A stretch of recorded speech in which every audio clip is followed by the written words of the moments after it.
How's it going, everybody? This is Gary with WrestlingInformant.com, a special edition of Wrestling Informant Radio, March the 3rd, 2015. Coming at you with a special edition of the podcast because some allegations have come out against Bill Demott. Now, this is not the first time that some allegations have come out against Bill Demott, who is the trainer down at the WWE Performance Center. You may remember hearing some stuff from former developmental people like Kevin Matthews and Derek Foore. And now Austin Madelson, who wrestled as Judas Devlin, has come out and he released a letter that he sent to the WWE, and it's making the rounds here online. And I thought that maybe now would be the time to re-release an interview that I did back in June of 2013 with Derek Foore. He wrestled in the WWE developmental system as Chad Baxter. And for about 40 or so minutes, we talked about his time down there and some of the stuff he experienced. And I'll leave it up to you, the listener, to draw your own conclusions, and whether you find some similarities and whatnot. And Chris and I are going to be back tomorrow to talk all about this. So I leave you with this. It is myself on my old radio show, just to give you the quick backdrop. Myself and co-host Alan Martin back in June of 2013 on our old show called The Shoot, talking to Derek Foore. Check it out. Gary. Chad or Derek. What do you want me to call you, Chad or Derek? How do you want to do this? You could call me Chad or Derek. All right, well, let's go with your real name. We'll go with Derek. We'll approach this properly. How are you today, Derek? Good, man. Good. How you doing? I'm doing well. So just so you know, there's two of us on the line. There's myself, Gary, and then there is Alan Martin. Alan, say hello to Derek. How you doing, Derek? Good, Alan. How are you? Doing pretty good. Pretty good. Good to hear, man. Good to hear. Now, Derek, I want to thank you. First and foremost, I want to thank you for getting back to me on Twitter today, and I've been kind of following online this whole thing has been unfolding. Right. Do I have this correct? You want to sell your WWE contract. Is that true? Yeah, that is true. Some aspects right now, I'm just making sure all my ducks are in line. Right. Just taking the time, make sure there's no legal issues I'm breaking or anything. So, well, that's what I plan on doing that later on down the road, but just making sure there's no loose ends, pretty much. Well, that's what I would be curious about, Derek. I mean, I don't know. I'm not a lawyer, I'm just a regular guy looking over this thing. And I'm just wondering how that would even be legal that you could do. I mean, believe me, I think it's a hell of an idea because I know you've got some stuff that you've been wanting to share, and you have said that you said it in Twitter that this contract is better than a tell-all book because you said that the contract exposes what WWE does. And could you get into that a little bit? I mean, what did you mean by that? Well, I mean, I'll get into that later, but right now what I want to let you know is sure. What is working out for my benefit right now is that I'm interning at a law firm, so I have multiple lawyers actually going over it as I'm speaking with you. Okay. And everything, just making sure everything's how to approach the situation, how to handle it, and whatnot. But overall, the whole exploiting the wrestlers thing, I mean, it just goes so deep with how the company itself treats the wrestlers and the talent. Because, we, the talent, we put asses in seats. Right. Don't get me wrong. And this is a multi-billion-dollar company, and the talent is risking their lives for millions upon millions of fans for pennies. Pennies? Yeah. Wow. Might as well be pennies. Wow. Well, let's try to bring it to the real world here. I mean, are you comparing it to let's say working at McDonald's, better or worse? How could you compare it in that aspect? I mean, I can't. I'm not obligated right now to give a number of what the salary is. That's okay. In the contract and everything later on down the road. Yeah. But it is, it's dirty. It really is. It's not very well. Not good. I mean, right now I'm actually making more than I did when I was in the WWE. Wow. Now, I mean, but when you got this contract, I mean, obviously you had to read through it. I mean, were there red flags when you were signing it, or is it more, hey, man, this is my contract. This is great. I got to get in here. Even if it's bad now, it'll get better. I mean, what was your mindset reading over the contract initially? My mindset was, well, they kind of made it out to be they painted a sky blue picture for me. Okay. Pretty much is what they did. And once I got down there, once I got to Tampa, Florida, it wasn't that whatsoever. And and you said when you got down to Tampa, where were you from before? Where are you from? I'm from Medina, Ohio. Okay. Cleveland area. Right. So how did they find out about you? You know, how did they approach you to come and join them? Well, I've been an amateur wrestler since I was 5 years old. Right. Got into wrestling. Been doing that all my life. And it was actually I wrestled for Notre Dame College. Mm-hmm. And it was at Nationals. Because I won a national title in 2010, and that was a runner-up in 2011. Right. Literally 3 weeks later after Nationals, I get this random phone call from this random number that I had no idea who it was. And lo and behold, it was Jerry Briscoe asking if I'd like to try out for WWE. And I was like, for real? Jerry Briscoe? You're real. Come on. Did my dad set you up to call me or something? Right. What's going on? And he said, no, this is Jerry Briscoe. We've been scouting you, and we're wondering if you're interested in WWE. So I was all for it. I jumped on board, took the opportunity, went down to Tampa, Florida on their dollar, tried out. And then a couple months down the road, we got a phone call, and they offered me a contract. Wow. So they call you up, and then they say, hey, we're going to send you over a contract, check it out, and send it back. I mean, is that how it works? They just call you and say, hey, we're going to send it over? I mean, it's not that easy. There's a process you have to go through before you even get the initial contract. Oh, okay. What is that process? How does that work? Can you talk about that? Physical, drug tests, social security card, ID, photocopy of this, photocopy of that. Oh, hey, what's this? What's that? Like, they want to know everything, pretty much. Background check. Got to send that all in before we even get the contract. Wow. So now when you get down there, when you get to Tampa, you said they painted the sky blue picture. It didn't turn out to be that. Now, when you got down there initially, was it kind of good and then it got bad, or when you got down there, it was bad right away? I mean, how did that work out when you got down there? Oh, when I got down there, I was treated like the black sheep when I got down there. Honestly, really? It was not what I expected, and I did not get treated the way I was treated for my tryout. They treated me like gold at my tryout. They kicked me to the curb right when I got down there. And I feel like they kind of looked at me as I got a golden ticket into the company, because there's people I know that have been in the independent circuit, have been wrestling all their lives. I understand that. Right. And I just got a random phone call out of the clear blue and got offered a contract. Right. Now, who did you deal with when you got down there? Who was the one, let's say, treating you like the black sheep? Is it kind of a combination of people? Is it a certain guy? I mean, it's kind of like because a couple of people I was okay with, like Damian Sandow, he's a real cool guy. Mm-hmm. But a couple people did take me under their wing, and they were telling me the rules, and they say play the game, that it's all a chess game. There's a lot of politics involved in the WWE. Right. And if you're going to get anywhere, you got to play the game, and you got to beat the game pretty much if you want to make it to the big show. Wow. And how did I guess you didn't fare too well with the game. I mean, what kind of game did you have to play? I mean, when they say you got to play the game right, is it just how you approach people, how you're talking to people? What is that all about? I mean, I think it's more so whose ass you kiss. Okay. Now, whose ass would you say you have to kiss the most down there in Tampa? Who is that person? The trainers. Right. Definitely the trainers. And who the other talent that's been there for a while that's getting ready to get called up. And who? But I didn't know that.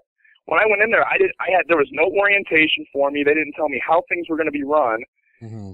So I went in there blind, pretty much. So because I'm so used to the amateur wrestling background and the working hard and getting what you put into it. Right. The harder you work, the more rewarding it's going to be in the long run. And I was busting my ass constantly. I actually passed up a lot of guys who have been doing this for years. And then out of nowhere, just, hey, good luck with your future endeavors, Yeah. That's what I'm used to. So pretty much going into that company, they probably knew they were going to release me. They were going to use me. They were going to job me out, and then see you later. Now, go ahead. Go ahead. I'm sorry. Now, when they release you, how does that work? Do they call you up? Do they pull you into an office? How do they fire you? How does that work? They just call you. They just call you on the phone. A guy calls you. He calls you from corporate office. He's in charge of talent relations. Uh-huh. Mind you, the guy who did fire me has no professional wrestling background at all. He was actually a professional sand volleyball player. He played sand volleyball in college, I guess. Now, who are you talking about? Is that Laurinaitis? Who is that? No, not Laurinaitis. Laurinaitis is the one who actually hired me. He's the one who went through. I went through Laurinaitis, but then Laurinaitis went on leave because he got hurt. He had shoulder surgery. Right. I can't really say who did it right now. Oh, okay. All right. So basically, there's no face-to-face. They just give you a phone call. Hey, man, we're dropping you. Is that pretty much how it goes? Yeah, pretty much. It's like, hey, because the whole time I was down there, I was doing a tag team gimmick at the time with my tag team partner, Chase Donovan. Right. His real name's Drew Donaldson. Mm-hmm. And also our manager was Nick Rogers, a.k.a. Austin Spencer. He's from Canada, and Drew, he's down in Tampa still right now. But we were working every live event. Right. We had a great ratings. Fans loved us. We turned in so many different pitches constantly. I dyed my hair blonde. Mm-hmm. Looked like an idiot. And so from that point on, just doing everything we could to get on the road. Right. To get on Monday Night Raw. To get on SmackDown. Get on Saturday Morning Slam. Anything. And they were feeding us a line of bullshit the whole time we were down there. Like Bill Demott. I'm sorry to drop his name, but yeah. Bill Demott, I don't know if you're familiar with him. Yeah. Dusty Rhodes, who is actually in charge of creative at NXT. They loved everything we did. Well, they told us that. They're like, yeah, you guys are on your way to the top. Keep doing what you're doing. Right. The Bombers, because we were called the Bombers, and then we changed our name initially to the Blasters. Mm-hmm. Like, yeah, Blasters, they're on their way to the top, blah, blah, blah, blah. And then out of nowhere, hey, good luck with your future endeavors. So it was very, very misleading. Wow. Now, you brought up Bill Demott. I know with some people he's got kind of a reputation, very tough training style, very stiff. I mean, does that fit what you saw down there? Yeah, it does. I mean, if you messed up on a spot, Bill Demott would break a yardstick over your back. What? Yeah. Wow. So how much? Bill Demott was a bully, basically. Yeah, pretty much. Oh, wow, man. So is Bill Demott the guy that you worked with mainly as far as training? Is he the main guy there? Yes. Bill Demott, I actually thought was a huge advocate of mine. Okay. I always went for him for help. But then once I got released, I tried talking to him, actually. I asked him, can I have an exit interview, please? I would like to know why I got released from this company and what I have to do to get back into the business. And he gave some corporate answer. I'm sorry, I don't do exit interviews. I have no idea what they are. It's like, in your profession, you have no idea what an exit interview is. Get real. It was a real corporate answer, pretty much, and they did not. To this day, I still have no idea why I was released, and along with my tag team partner and our manager, there's no idea. It's still questionable. You know, why we were released. I've been interviewing guys now for 7 years, and one of the things that is very consistent with what you're saying is the fact that they don't really give you a definitive reason why. It's usually, we're releasing you, and then you don't know why, you don't know, you're not given any sort of an explanation. You're kind of just thrown off to the side, and you're done. Yeah. Right, and I actually sacrificed a lot of time prior to going down there. On my dollar, I flew up to Calgary, Canada, and trained with the Hart family. Mm-hmm. Bruce, Teddy, Smith, worked out with them for about 2 months and flew back and get in preparation for my physical in Pittsburgh and getting ready to move down to Tampa. I quit school because, an opportunity, a once in a lifetime opportunity like that, I had to jump on board that because school wasn't going anywhere. I could always go back to school, I figured. Right. But it really did put a huge roadblock in my life when they decided to release me.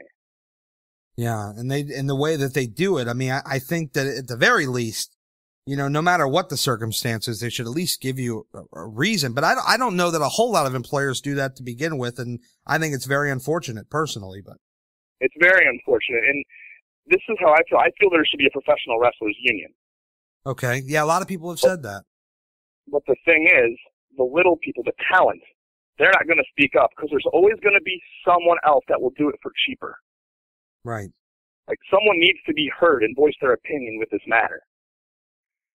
But do you think obviously they don't want to get fired. You think there's anybody that's there that can be that person? Or, I mean, is there anybody that's there that's strong enough to do that?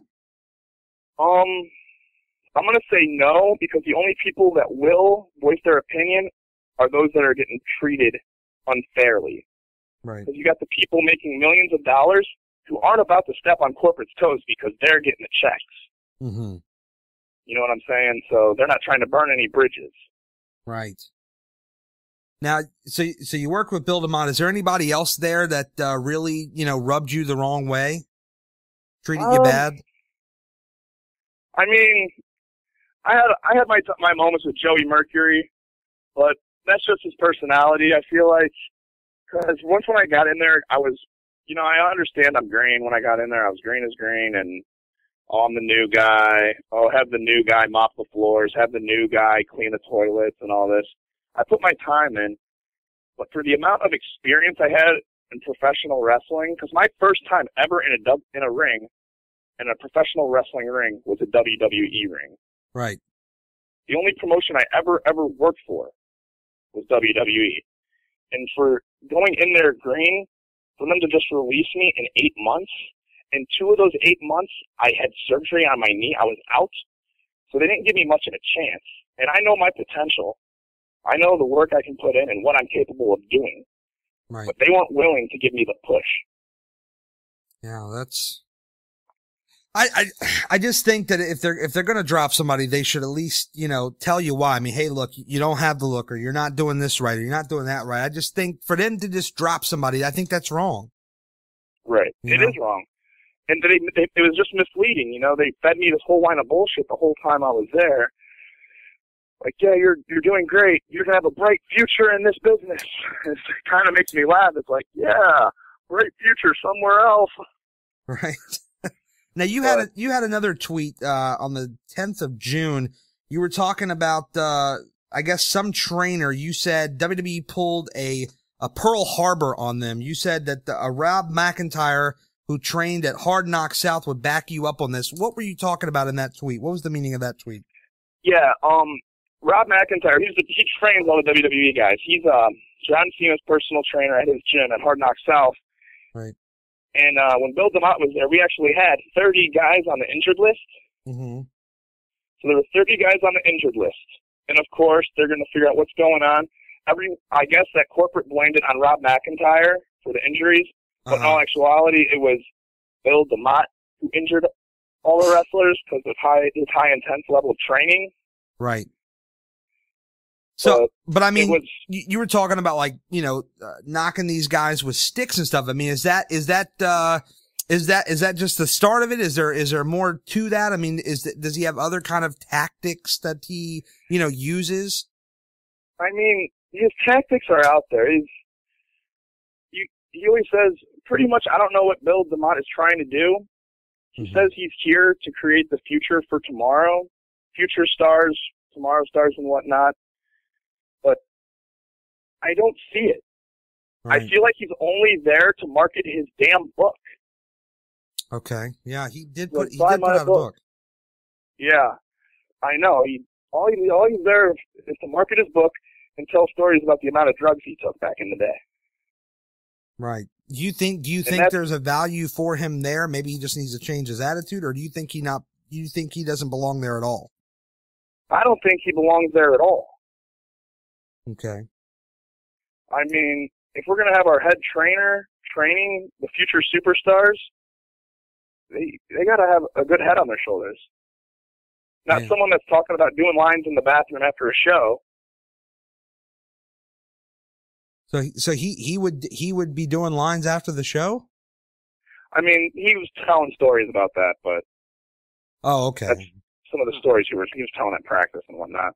Oh, stories of back in the day. We're not talking about now. Okay, no, I just want to clarify that. Yeah. As far as I know, I think he's clean right now, but just talking, he was reminiscing pretty much on what he can remember, anyways. Right. Well, I mean, I guess the wellness policy would probably catch that if there was an issue. Right. Absolutely. They do random drug tests I was drug tested at least every 2 weeks. So is that policy there? Is that a pretty legit thing? There's no real BS going on with that. Is that legitimate? Yeah. There's no way around that wellness policy. Not even for, some of the bigger stars, in your opinion? I don't think so. I mean, I don't think they care who you are or what you do or how much income you're making in the business. Right. I'm pretty sure they're pretty strict on that wellness policy. I know it's kind of it gets you thinking by some of the talent that is there on top right now. Right. But from my experience, there's no way around it. Well, do you think that there's any chance that maybe the testing that you guys get is different from what they get, or do you think it's pretty standard all the way around? I mean, there's a possibility because NXT, we're developmental talent. We're training to be the future stars of WWE. Maybe they are a little more strict on us, and it could be one of those situations where it's like, you scratch my back, I'll scratch yours. Okay. Whereas if you make a large, substantial amount of money, maybe they would do something about it and test you just for street drugs or something. Yeah. But we don't know any of this to be fact. We're just, kind of speculating at this point. But right. So now, with this whole experience, going down there, it's obviously a bad experience. They kind of just dumped you without any real good explanation. I mean, I don't regret it. Don't get me wrong. I don't regret my experience. I'm just a little salty the way I was railroaded. I Sure. was working my butt off. I worked every live event. I met a lot of cool people, but I just feel like I was did wrong and I should still be in the company. Does this in any way deter you from wanting to wrestle in the future? I mean, are you pretty much done, or do you hope to pursue wrestling in some sort of avenue in the future? Yeah, actually, my tag partner Drew Donaldson and I we're in cahoots right now. We're actually talking with a few promotions in Japan, AAA Mexico. So right now we're in the works of still working. Okay, have you great. Ever have you ever thought about trying to maybe ROH or TNA? It's a possibility because my partner Drew, he knows Mike Bennett real well, so we have connections to Ring of Honor through there. But it's just one of those things where, because WWE, they're always bringing in new talent constantly. They're always filtering out the old, in with the new. Every 3 months, they always have fires, and there's no job security. And what this world, everyone's looking for is stability. Right. Stability and job security is very important. And if they're not going to at least take care of the talent, they need to do something about that. They need to take care of you more. Yeah. Now also though, I mean, if they, let's say, and I don't think this would ever happen because I don't think they would admit to their faults, but if they said, hey, look, we really screwed up here. We'd like to bring you back in. Would you trust them at that point, or would you kind of just say, you know what, I'm going to go ahead and pass? I'll let them know I'm going to have to hold off on that offer until I get my degree. Yeah. Get that. Because the biggest mistake I've made so far in my life was taking that opportunity without having my degree. Yeah. Because once I got that phone call, it's like, wow, what am I going to do now? Changes everything, doesn't it? Yeah, it really does.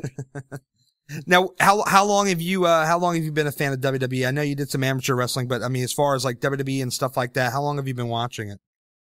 I actually, I was watching it. I was really into it big time when I was younger, and then I stopped watching it when I was about in 7th grade. But then once I got the phone call, I picked back up on it where I left off, like started watching again, studying the moves. So I kind of got out of it a little bit as I grew up. Yeah. Who were some of the guys that you had liked at the time you were watching? Who were some of your favorites? Generation X, Stone Cold Steve Austin, Mick Foley, he's a great guy too. But, The Rock, Edge, Christian. Yeah. So your time was in the Attitude Era. Wow, you're young. How old are you, man? I'm 24. Holy shit. I'm 30 and I feel old every day that I'm at 30. So you're 24. So cause when I grew up, I was watching, like the late 80s, early 90s. I was more, in high school when the Attitude Era was around. So wow. I mean, that's right. Man, 24. You got I had a lot of potential. You got your whole life ahead of you, man. Right. That's why I felt railroaded. Like they could have used me if they tried. What about TNA? TNA calls. I mean, is that of interest to you? Yeah, definitely. I would hop on board right away. But yeah, after I get my degree, I still plan on doing professional wrestling. I'm just right now got to get that degree first. I have 3 more classes, and I'll have a degree in criminal justice with an emphasis of political science. Wow. I mean, hell, why not just go that route completely and say to hell with wrestling? There's probably a lot more money in that. I mean, there is, but I have throughout the time I was wrestling, I have gotten actually really, really, I'm not trying to toot my own horn, but I've learned a lot, and I can work really, really well. Right. So you feel it's one of those things where I want to continue to see where it could end up.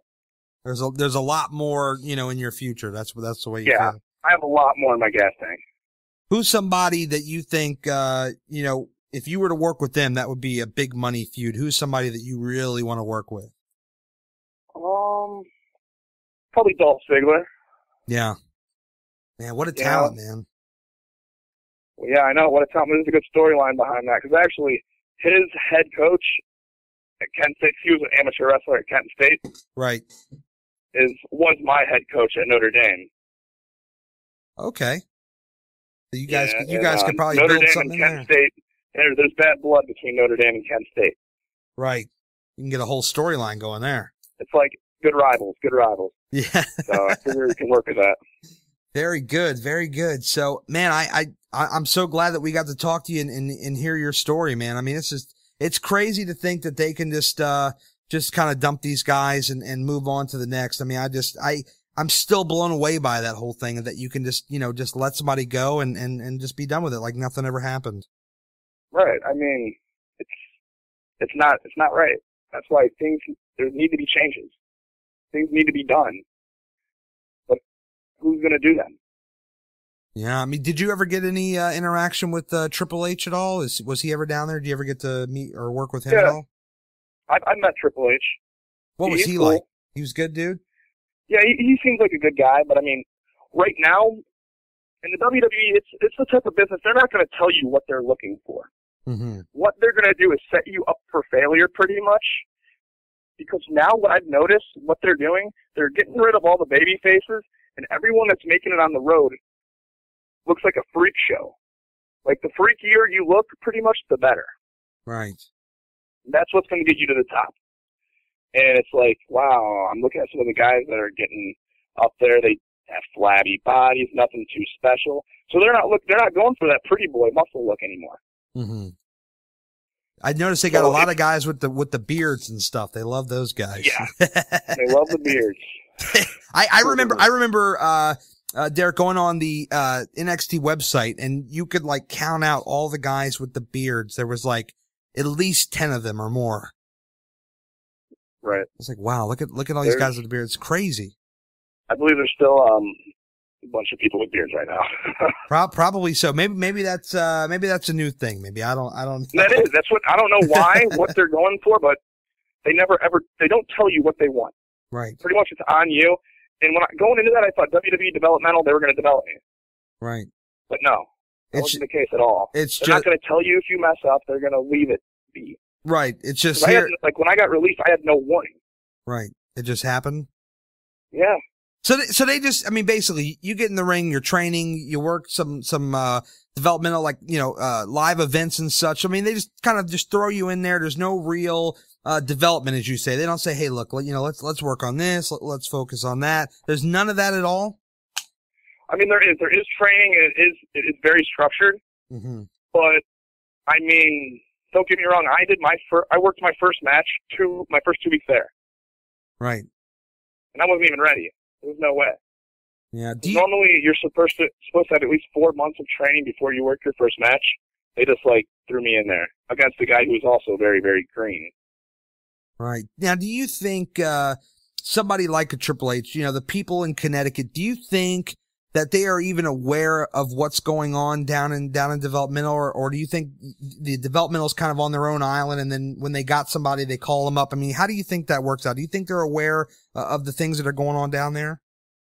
Oh yeah, they're aware. They just know and they don't care, or that's just the way they do business, or money talks to them. All they care about is money.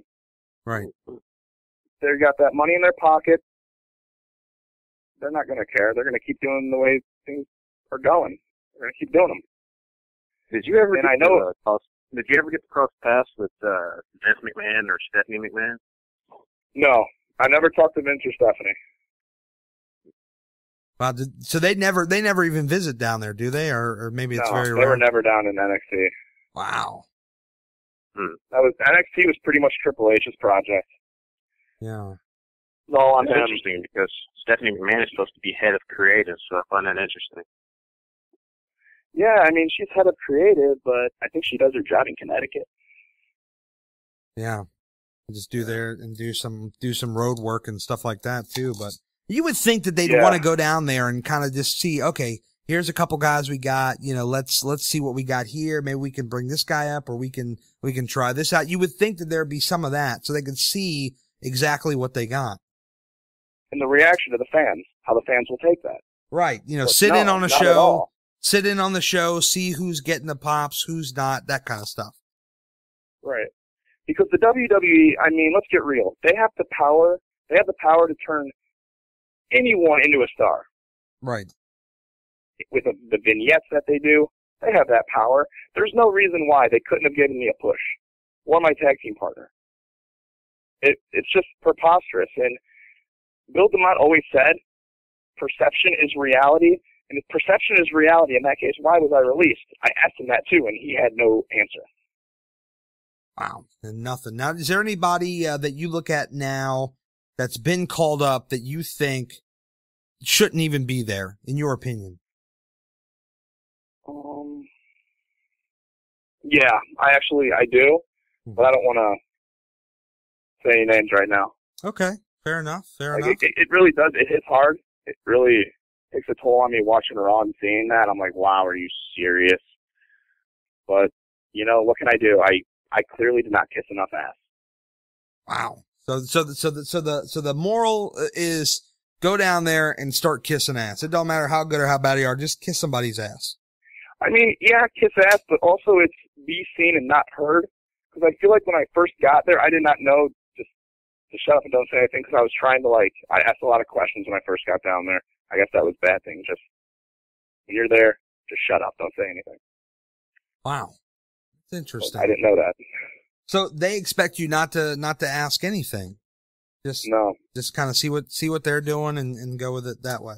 Just go with the flow, pretty much. Wow. And that's the best advice I can give to anyone that's on their way to WWE. Man, that's a crazy story. So, as far as people, finding you and I mean, what do you got to promote? What do you want to promote today? Today, I mean, nothing really. Just I'm me. I am what you get. If you want to book me, you know where to find me. Chad Baxter, WWE. This is Derek Foore. Very good. And you're at Chad Baxter WWE on Twitter. Yes, sir. All right. I mean, is there any more questions you got? I can go all day, honestly. Well, I mean, damn man, I'd really love to hear some names. You don't have one guy. I have a lot more. Oh, come on, tell me what you got. Give me what you got, man. We got time. What do you got? Well, what I'm doing right now, I mean, I'm interning at a law firm, I'm coaching a wrestling team right now. I'm a personal trainer as well. My girlfriend, Meg, right now, she's training me. She kicks my ass. We're managing a bar. Wow, man, you got all kinds of stuff. Grinding pretty much day in and day out. When do you sleep? How does that work out? When do you sleep? There's nights I go without sleep. Wow. In order to get to heaven, you got to go through hell first, Yeah. I mean, hard work always pays off, man. I'm a firm believer in that, Nothing wrong with a little bit of hard work. Yeah, I mean, it's just if you work hard, it should eventually pay off. And maybe this just wasn't the right time with WWE, but there's going to be other things, man. Right. There's a time and a place for everything. That's why I plan on doing more wrestling stuff. I talk to the Hart family all the time. Talk to Teddy. Talk to Stacy. And also Harry. Harry has the connection to Japan. But yeah, I still plan on continuing with the professional wrestling. Yeah, I mean, but in the meantime, I'm still doing the amateur wrestling as well, my craft, where I'm coaching over at Notre Dame right now. Certainly. And tell me about the Harts. What's that like working with the Harts? They're awesome. The Harts are honestly like my second family. They're great people. And you trained in the dungeon and all that stuff, or? They actually do not own the house anymore. Oh, they don't have the house anymore. Man, that's a bummer. So there's no more Hart Dungeon. Pretty much It's Bruce's backyard. There's a ring in his yard, and we get at it. But they're all still up there in Calgary, right? Yep. Okay, cool. Man, there's a lot of knowledge up there with the Harts. Oh yeah, that's what I was saying. I thought that would kind of work to my benefit. I thought being trained by the Hart family that would help me out a little bit, but I guess not. Yeah. Did you ever get to meet Bret Hart? No, I did not get to meet Bret Hart. Do you know if he's aware of your work at all? Yeah, I think he's aware of it. I talk to Bruce, Stacy, Teddy, and Harry quite often. Oh, very cool. Very cool. So in your immediate future right now, you're doing the law school, you got the bar, you're doing the training, all this stuff. And, I mean, it sounds like you got a lot of good things going on. I mean, yeah, it's a bummer that you're gone from WWE, but I mean, sounds like you got a lot of good stuff going on and good people around you to, keep you going, man. That's what it's about. You got to keep grinding. Exactly. What you do throughout your life will decide your fate in the long run. Exactly. Tomorrow, just got to keep on grinding. Exactly, man. Don't let the WWE guys get you down, man. Oh, I'm not. It's all good, man. Just keep pushing forward. I am. What about Tom Pritchard? Right, did you ever work with Tom Pritchard at all? Yes, I was with Tom for about a month before he got released. Right. What was that like? I didn't get to know him too well because, when I first got down there, it was, like I said, I was the little whipping boy because I was the new guy, the new guy doing all the grunt work pretty much. Yeah. But, yeah, he's not I really didn't get to know Dr. Tom too well. He didn't really care to get to know me because I was the new guy. So being that new guy, that seems to be a bad thing. I mean, did other new guys coming in have to deal with that, or was it just basically you? No, they always say you got to take your lumps. Pretty much they say that, which is understandable, but which I handled it fine, but it's just not really. It's not too fair in the long run, because then all of a sudden I wasn't taking the lumps anymore, and I was on every live event, making TV appearances. In a matter of 8 months, I improved insanely in such a short amount of time. Right. And I was the first one every day. I was the first one there at the training center and the last one to leave. That's the way to do it, man. You get there early, you're the last one to leave. That shows dedication, Right, but it don't matter how good you are. It don't matter how much time you put into it. If they do not want to push you, or if one person doesn't like you, it could be just that right person. On that day, you will be released. Wow. Do you think that business is the type of business where it does not matter how good you are? Right. Like, I've beaten the Olympic champ. I'm a national champion. 3-time state runner-up in high school. Part of Notre Dame's dynasty team. We won 3 national titles straight in a row. They don't care. Yeah, that's it's just a shame. It really is. Is Bill Demott? Do you think he's the main reason why you're gone, or? I talked to Gerald. I actually talked to Gerald Briscoe a couple of months ago because he was at the National Wrestling Tournament scouting at D2 Nationals, and he straight up said himself, it all comes down to the trainers. Right. To get released. So obviously, Bill Demott was just very, very fake to my face. Yeah. So he would. Again, he would tell you, "Hey, man, we think you're great. You're going to do great things," and then basically, whatever he told you was not what he showed you. Basically. Exactly. Very misleading. Along with all the other trainers, very misleading. And I'm a straight shooter. I'm one of those guys that's a straight shooter. If I'm doing something wrong, tell me I'm doing something wrong. Where I would for you. If you screw up, hey, you screwed up. What are you doing? Yeah. So you can correct your mistake. Oh, and also, I also want to get this off my chest. Okay, yeah. My tag team partner and I, we turned in 13 pitches. We even made our own little vignettes, our own movies. Lo and behold, they didn't want to use any of our ideas that we turned in. But a couple of weeks down the road, the primetime players are using our ideas on Monday Night Raw. Are you kidding? Whoa. And Team Hell No, along with Kane and Daniel Bryan, they stole some of our stuff. So I was like, that's awesome. Holy cool. So crap. we're the guinea pigs. We were the guinea pigs of the company. What did they steal? Can you reference specifically what they stole? You know the whistle, the primetime players always use the whistle? Yeah. That was actually our manager started that. Okay. So he also, started that and then they took that. Yeah. And what did Kane and Daniel Bryan steal from you guys? Some of their promos, their gimmicks, you know, like with the doctor and everything. Oh, okay. So like the hugging and hey, we're kind of crazy. Yep. That was all you guys. Yes, that was. Wow. And also nerds. We like to use the word nerds. Anyone we were working with, you'd call them nerds and all this. And then the next thing you know, Daniel Bryan is barking out, "You're a nerd," and all this stuff. I'm like, oh my gosh. That is incredible. Now what I mean, when you talk about wanting to get stuff off your chest, man, I mean, this is live radio. People are listening to this thing. What else what else would you say you want to get off your chest, man? Let's get it all out. I think I've said what I needed to say. I mean, I could go on forever. Because then I know once I get off, I'll be like, oh, I wish I would have said that. Forgot about this. But yeah. From what I recall, I think I got plenty of stuff off my chest. I'm going to leave everyone else wondering what else I have to say.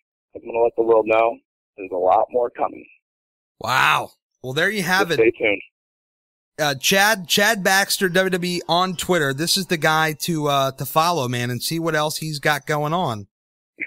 That's the guy you want to follow. This guy says he wants to sell his contract. You can, but now is this like an eBay thing? When you do it, is that where you're looking to do like eBay? PayPal. PayPal. PayPal. So it's not really PayPal. The highest bidder. You're just going to set the price and let it be. Yes. Wow. What do you have a price in mind for what you're going to charge for it? Right now that's still being worked out right now. Still being worked out. It's going to take some time also because, I mean, I am still a student right now, so I'm not trying to make any rational decisions which may jeopardize anything, you know? Yeah. So like I said, just making sure there's no loose ends, try not to make any impulse decisions. And you had said that Laurinaitis' signature is on it and Triple H's? Yes. Wow. So that's got to even for the autographs alone, that's got to be worth something, you know? Right. Wow. Right, and then I have a lot of people hitting me up on Twitter saying, "Oh, what's the price? What's the price?" I'm letting everyone know now. I'm sorry, I can't tweet at you about the price. I'm actually not allowed to really speak of the contract furthermore on Twitter. Sure. So much, but the time will come. You just got to be patient. Right. All right. You well, know, I mean, just stay tuned. Basically, is what you're saying. Stay tuned. Just don't be surprised when the time comes. All right, man. Well, when you got something else to drop, man, you know where to come and talk. You know what I'm saying? All right. Yeah. Thanks for having me. Appreciate it. Thank you for coming on the show, man. I appreciate you calling in. What's that? Been awesome. Definitely. Thank you so much, dude. Appreciate it. All right. Take care. Take care.